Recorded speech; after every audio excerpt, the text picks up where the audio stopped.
Is Alberta worth the move in 2025? And let's find out what it is like living in Alberta today. We are going to run through some recent statistics and information to see if moving to Alberta makes sense in 2025.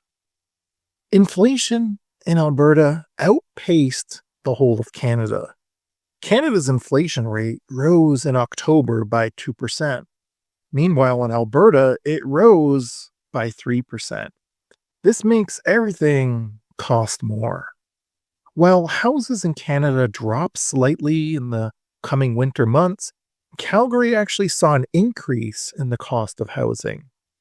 While taxes are going up everywhere, municipal taxes in many areas are rising faster than those elsewhere. Cities like Calgary have had explosive growth, and this has put a strain on infrastructure. Roads are overused, causing damage and congestion. Schools are overcrowded, and hospitals are worse than third world countries, filled with patients and not enough doctors and nurses. As a result, cities and towns are looking to borrow money to cover costs. Calgary's mayor said they would consider a $1 billion loan simply to fix water issues and things like infrastructure on highways and roadways within Calgary. But borrowing money may fix issues that councils neglected in the past, but it puts a huge burden on future taxpayers. Unemployment in Alberta is at 7.3% currently, a 1.3% increase since last year. This is the third highest unemployment rate behind Newfoundland and PEI. Things are getting very tough in Alberta. Rent has increased about 10% more than previous months. Rent is now one of the highest in all of Canada, even in small rural towns close to cities like Calgary and Edmonton. While international immigrants have decreased by about 1%, interprovincial migration is still high, up 11% from last year. Most of the migration is coming from British Columbia and Ontario. According to the latest statistics, the average cost of living per person in Calgary is $3,200.90 per month, and that's with a shared apartment or dwelling. A family of four will need about $5,647.50 plus at least an additional $3,000 per month for rent. By these estimates, you will need to make at least $52,000 to live comfortably as an individual. A family of four would need to make $133,000 to live comfortably. What we find later in this video is that wages are not actually keeping up with the cost of living. Alberta is in bad shape, as is the rest of Canada. There is no sugarcoating it. But there is hope, depending on your situation. Alberta does go through boom and bust periods, and it appears even though Alberta and Canada seem like an impossible place to live at the moment, there is hope. There will be an election in the fall of 2025, and it appears the Conservative Party of Canada is heavily favored. This means that Alberta will not be ignored, and its economic drivers, particularly oil and gas, will be favored by the Conservatives. The US is the largest producer of oil. However, they need more energy than they can produce. And with the Trump administration taking control, they vow to open up the Keystone XL pipeline, which will benefit Alberta considerably. I expect 2025 to be a tough year for most Canadians, not excluding Albertans. But there is a lot of demand for some workers in our province. Let's go through what Albertan employers are looking for. Registered nurses and registered psychiatric nurses provide direct nursing care to patients, deliver health education programs, and provide consultative services regarding issues relevant to the practice of nursing. The shortage of registered nurses is being felt across Canada. For registered nurses and registered psychiatric nurses, over the period of 22 to 2031, new job openings will total about 155,400. Well, 143,700 new job seekers are expected to be available to fill them, notes the job bank. In late May, there were 1,500 job listings for registered nurses in Alberta on the Indeed.ca job website. Job Bank gives 4 stars to the job prospects for registered nurses in this province.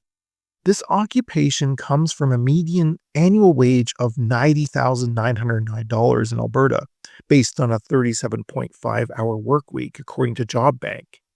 But keep in mind, nearly 48% of nurses in Alberta under the age of 35 left the profession in 2022, and healthcare systems right across Canada are struggling to hold on to younger nurses, according to a new report. It is because nurses are sometimes overworked. Their home life gets destroyed, and they are forced not to work 37.5 hours a week, but sometimes even double that. There is a need for transport truck drivers in Alberta as well. Truckers drive straight trucks or tractor trailers to transport freight or urban, interurban, or provincial or even international routes. They usually work for transportation, manufacturing, distribution, and moving companies and trucking employment service agencies. And some are self employed. Whether you have the credentials to operate large commercial vehicles or the detail oriented nature required for local deliveries, chances are you can find an open position to match. Truck drivers in Alberta earn a median annual wage of 54,600 based on a standard work week, according to the job bank. And there were about 2,000 job openings listed for truckers in Alberta in this year. Many truck drivers are quitting, however, because their jobs provide inadequate pay. As we've seen, the cost of living is rising and the wages aren't matching. The shortage of retail sales manager is only projected to grow in Canada over the next few years, and that includes Alberta as well.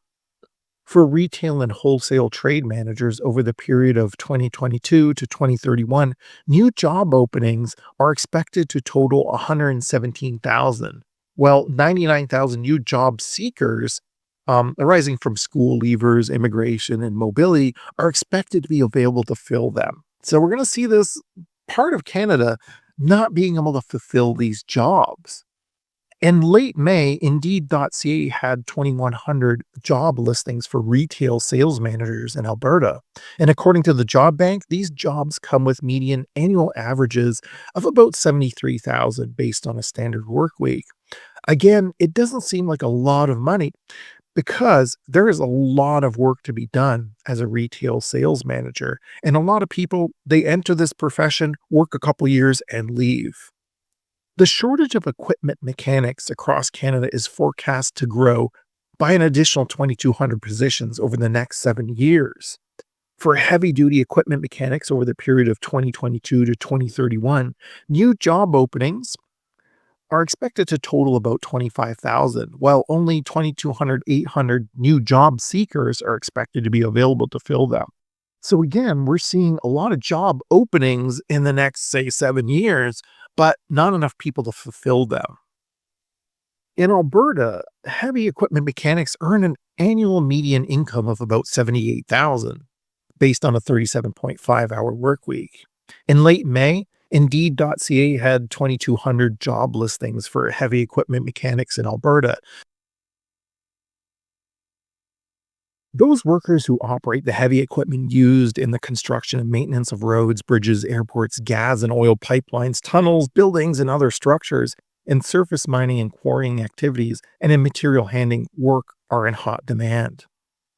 Indeed.ca listed 2,100 jobs for heavy equipment operators in Alberta in late May, and Job Bank shows these workers earn a median annual income of 62,400 based on a standard work week in Alberta.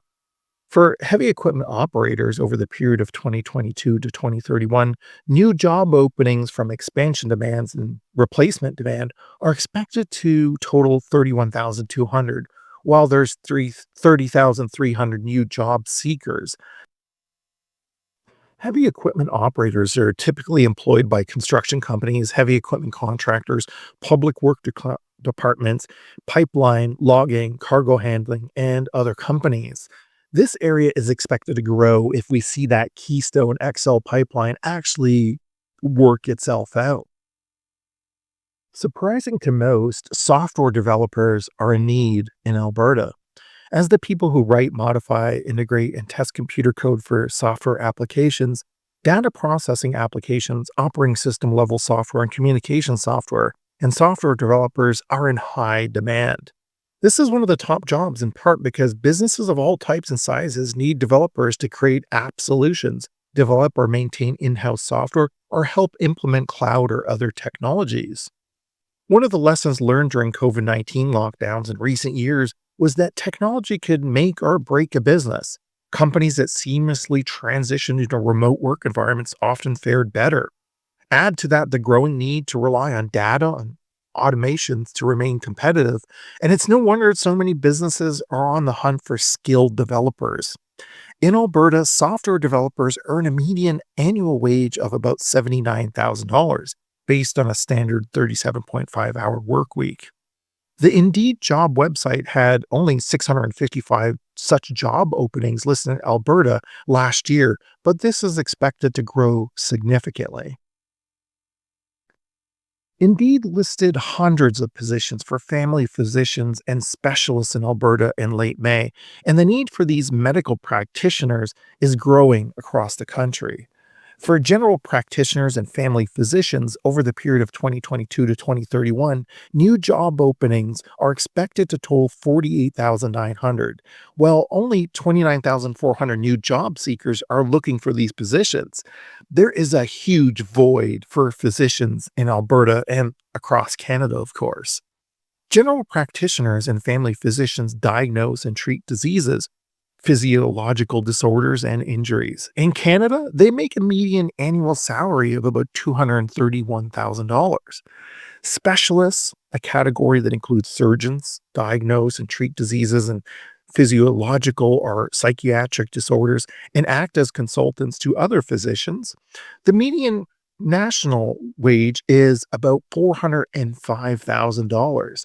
The only problem here is this is not competitive. These might sound like huge numbers, but because of the cost of living in Canada and Alberta, many of these doctors are simply moving because they find other places that are cheaper and pay more.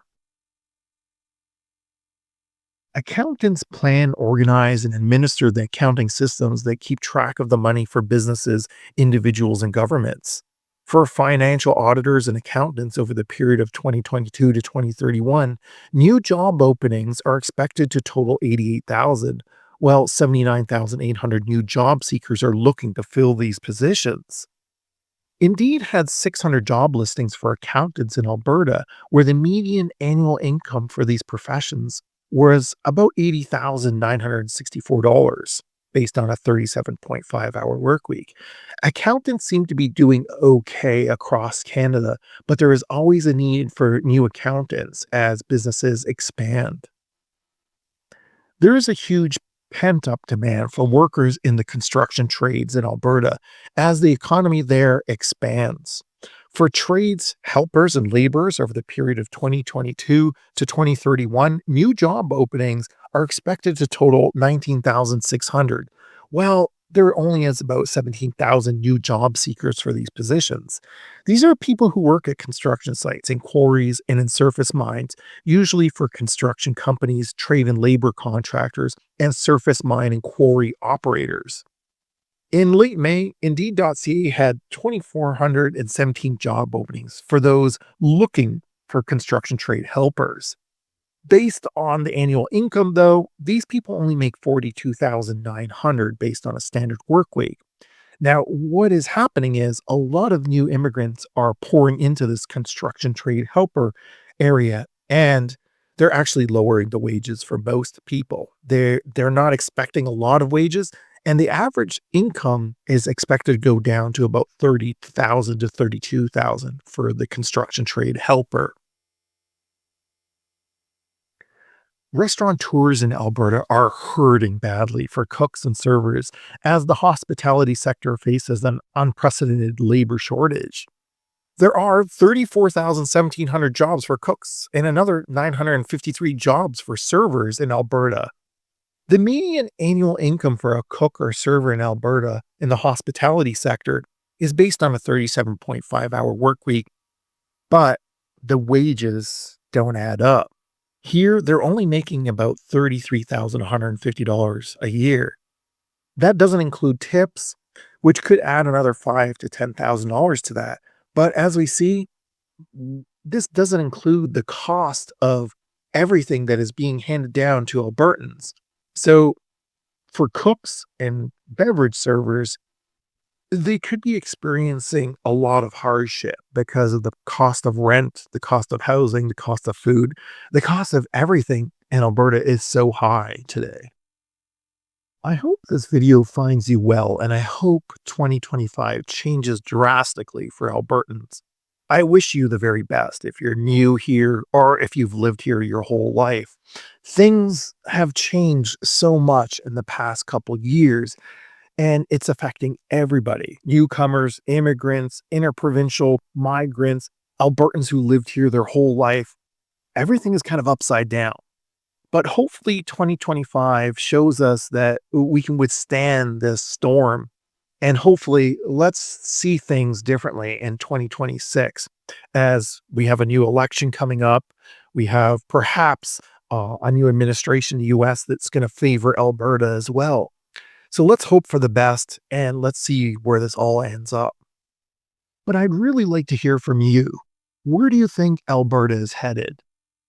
Do we have a prosperous future? Are things going to settle down? Are things going to change for the better?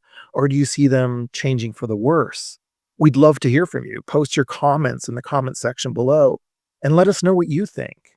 Are you planning to move to Alberta? Are you planning to move out of Alberta? Let's hear from you.